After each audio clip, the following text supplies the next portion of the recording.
दोस्तों, जी टीवी के सीरियल तुझसे है रापदा में कल्याणी के किरदार से घर घर में मशहूर होने वाली अभिनेत्री रीम शेख को आज दर्शकों का खूब सारा प्यार हासिल हो रहा है, क्योंकि ये अपने किरदार कल्याणी से सीरियल में इतनी ज्यादा जान डाल रही हैं कि कोई भी इनकी तारीफ किए बिना रह ही नहीं सकता। लेकिन दोस्तों, ये बात तो आपको बिल्कुल पता नहीं होगी कि जिस रीम शेख को आप कल्याणी के किरदार में पिछले 2 सालों से टीवी पर देख रही हैं, इन्हें ये किरदार इतनी आसानी से नहीं मिला है। जी हाँ, इस किरदार को पाने के लिए ना इन्होंने जी तोड़ मेहनत और संघर्ष किया है। पहले ना जाने इन्होंने कैसे टीवी इंडस्ट्री में अपना पहला कदम रखा और ना जाने कितने शोज में छोटे मोटे रोल्स किए, जिसके बाद आखिरकार इनकी मेहनत रंग लाई और इसी मेहनत को देख इन्हें कल्याणी का रोल निभाने का मौका मिला। तो इसलिए आज की इस वीडियो में हम आपको बताएंगे रीम शेख के जन्म से लेकर कल्याणी तक के रोल को सफर हासिल करने वाली स्ट्रगल स्टोरी के बारे में। तो अगर आप भी रीम शेख के स्ट्रगल और मेहनत को जानना चाहते हैं तो उससे पहले आप हमारी इस वीडियो को लाइक करना बिल्कुल ना भूलें। तुझसे है रापदा सीरियल में कल्याणी का किरदार निभाकर मशहूर हुई अदाकारा रीम शेख का जन्म 8 सितंबर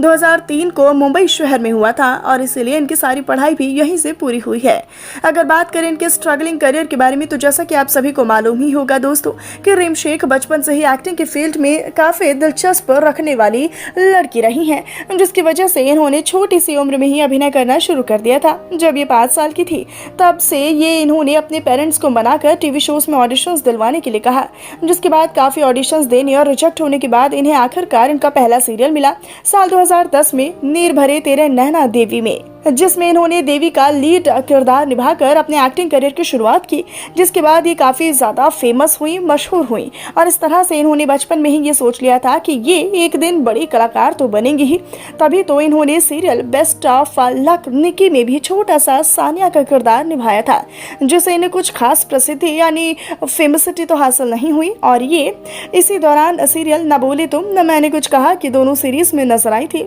जिसकी वजह से इन्हें टीवी इंडस्ट्री में थोड़ा बहुत जानने पहचानने लगे थे और इन्हें यही हिम्मत मिली और आगे चलकर भी इन्होंने और अच्छा काम किया। इन सभी सीरियल्स में काम करने के बाद इन्हें टीवी के बड़े प्रोजेक्ट के सीरियल्स भी मिलना शुरू हो गए थे, जिनमें सीरियल दिया और बाती हम, संकट मोचन महाबली हनुमान और चक्रवर्ती अशोक सम्राट शामिल था। वहीं इन सीरियल्स की वजह से उस समय ये थोड़ी बहुत पॉपुलर तो हो चुकी थी, जहां ऑडियंस अब रीम शेख को पहचानने लग गई थी, मगर अब तक अपने द्वारा निभाए गए रोल से ये सेटिस्फाइड नहीं थी, क्योंकि इन्हें ये महसूस हो रहा था कि एक्ट्रेस के तौर पर किसी और सीरियल में कास्ट नहीं किया गया था। लेकिन ये मायूस ना हो, इसीलिए इनके गुड लक ने इन्हें सीरियल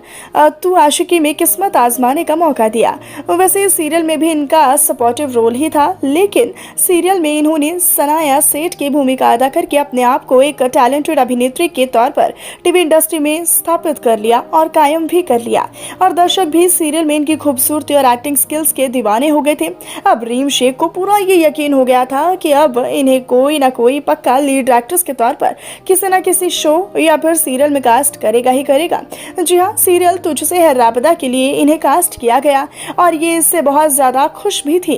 लेकिन इन्हें ये नहीं मालूम था कि इस सीरियल में इनके ऑपोजिट 35 साल के शहबान अजीम इनके ऑपोजिट नजर आएंगे। जब ये पहला स्क्रीनशॉट देने गई तो अपने से 17 साल बड़े एक्टर को देखकर ये पूरी तरीके से हैरान हो गई और हक्की बक्की रह गई थी, क्योंकि जब बाद में डायरेक्टर ने इन दोनों के साथ रोमांटिक ट्रायल सीन लेना चाहा तो रीम शेख सीन के दौरान ही शहबान अजीम के साथ काफी अनकंफर्टेबल फील कर रही थी, क्योंकि इनके लिए 17 साल बड़े एक्टर के साथ रोमांस करना आसान नहीं था और डायरेक्टर ने इन्हें साफ साफ कह दिया था कि सीरियल में ये रिप्लेस हो सकती हैं, मगर शहबान अजीम नहीं। जिसके बाद इन्होंने जैसे तैसे करके अपने आप को कॉन्फिडेंट बनाया और ये तुझसे है रापदा के लिए सेलेक्ट होकर बन गई मल्हार की कल्याणी। और कल्याणी बनकर जब इन्होंने एक्टिंग करनी शुरू की तो दर्शक इनके डायलॉग डिलीवरी और अदाओं के दीवाने हो गए। तो वही तो दिन था और यही आज वो दिन है जब रीम शेख टीवी जगत के टॉप एक्ट्रेस की लिस्ट में शुमार हो गई हैं। तो दोस्तों, क्या आपने भी यही सोचा था कि रीम शेख को ये शो बहुत ही आसानी से मिल गया होगा? आप हमें अपना जवाब कमेंट सेक्शन में जरूर लिखकर बताएं। साथ ही साथ टीवी इंडस्ट्री से जुड़ी ऐसी भी और अमेजिंग वीडियोस को देखने के लिए आप हमारे चैनल को सब्सक्राइब करना ना भूलें।